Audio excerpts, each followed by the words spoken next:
Every day, I want to wake up happy. For most of my life, this has been a real struggle of mine. And there wasn't anything obvious that was wrong. I was always the happy, smiling kid that never seemed to be bothered by anything. But in reality, it was rather difficult for me to express my emotions.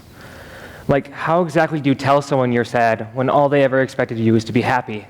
And you don't even know why you're sad. Well, the truth was, I really didn't have any confidence in myself. I didn't believe in myself in any manner. I would often talk down on myself. You're not good enough, don't even try, you're gonna fail. It's not worth it. And that's how I lived most of my life, and it wasn't good. But for more context, let's jump back to last year. Last year, I lost a pretty significant amount of weight in a pretty short period of time, about 60 pounds in about 4 months, so quite a bit. What I noticed was I was losing all this weight, and I've looked the best I've ever looked, but I still felt the same. I still felt fat and worthless. It was my father who actually asked me if I felt any different. My self-esteem has risen, and it hasn't. I still had the same horrid opinion of myself. And I was so confused because I thought this was the only thing from keeping me from being happy. But it wasn't. But that's when I started connecting the dots.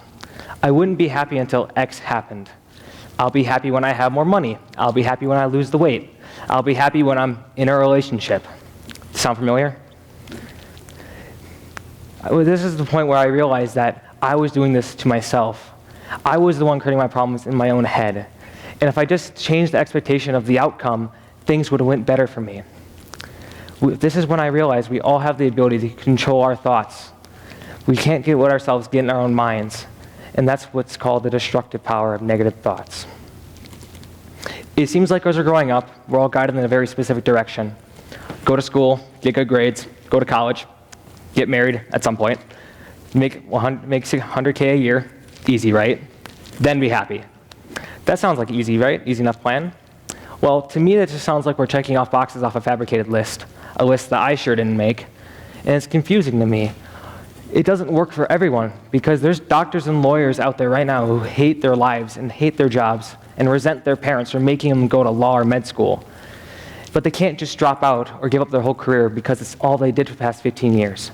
So their lives continue with resent and regret. We pushed happiness into a place that's seemingly unattainable. If I get good grades on a test, I need to get better grades. If I make good money, I need to make more money. If I have a good job, I need a better job. This is the point where we don't understand where we're going with our lives. We need to change success and money into happiness. Happiness needs to be our new North Star. We just can't be chasing success and fame and money our whole lives. There's millionaires out there right now who are willing to trade everything they have for 5 more years to live, but they can't.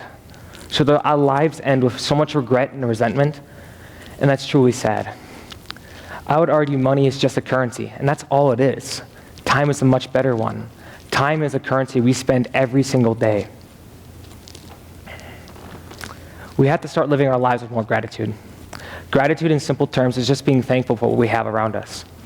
It's so easy for us to get sucked into all the bad and disheartening events going on in our lives, like turning on our phones or turning on the TV and seeing celebrities dying or entire continents on fire. And that bogs us down. That's how most of us start our everyday lives. It's become the norm to turn on the TV and see all these bad things. And that's just priming us to have a bad day. And if we continue doing this every single day, it's going to make the rest of our lives horrible. That's no life to live. So I would encourage you tomorrow morning, before you turn on the TV, before you go on your phone, think of or write down or scream out loud what you're most thankful for. And with dedicated time and practice, you'll start to notice every little thing around you is something to be grateful for. I wake up every single day so thankful that I'm on this earth, that if I was born just 2 seconds later, I may not have been me. And I could have been a completely different person with a completely different outlook on life and morals. But no, I am who I am, and I'm enough. I was given the opportunity to be here, and I'm happy and grateful to be here. Why wouldn't I give it my best shot? And this is how I live every day.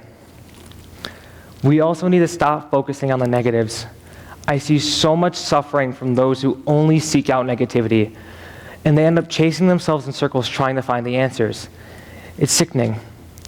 What's the worst part about it is I see so much potential in these people, so much potential that they don't see themselves, and they get so clouded that with 1 or 2 issues that they don't see their potential themselves, so it's squandered. There's millions of people out there who hate Mondays. I'm sure there's some in here as well, just because they have to go back to a job they hate. And so all they do is complain and complain and complain about how much they hate their job and only live on the weekends. Well, what if I were to tell you that this was your last Monday on Earth? Do you still think you would complain about how much you hate your job? No, I don't think you would. You would start trying to frantically try to call all the loved ones you have and make all the plans for the things you set out to do but never executed on. Your world will get flipped upside down. And this is how you would live your life. This is the perspective change we need to live a better life. This relates back to gratitude in many ways. I often ponder the idea that today I might walk out that door and be hit by a car, or that this might be my last day on Earth. I often think, would I be proud of all the things I've done so far, the people I've made connections with, and the legacy that I'm starting to leave behind? My answer is yes, 100%, without a doubt. And if your answer isn't yes, you need to start living your lives with more gratitude, and just simply stop complaining. I don't have time to complain about anything that isn't under my control. Everything that I have, I've earned. Everything that has yet to come, will. The world doesn't stop just because you're in a bad mood, so we have to change our attitude and keep going. This past year, I completely changed the way I viewed and lived my life.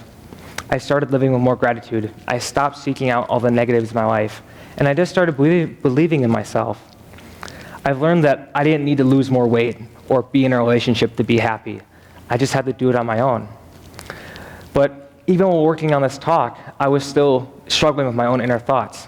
This doesn't sound good enough. How are you going to give this speech? Start over. All these horrible things still. But that was the whole point of this talk.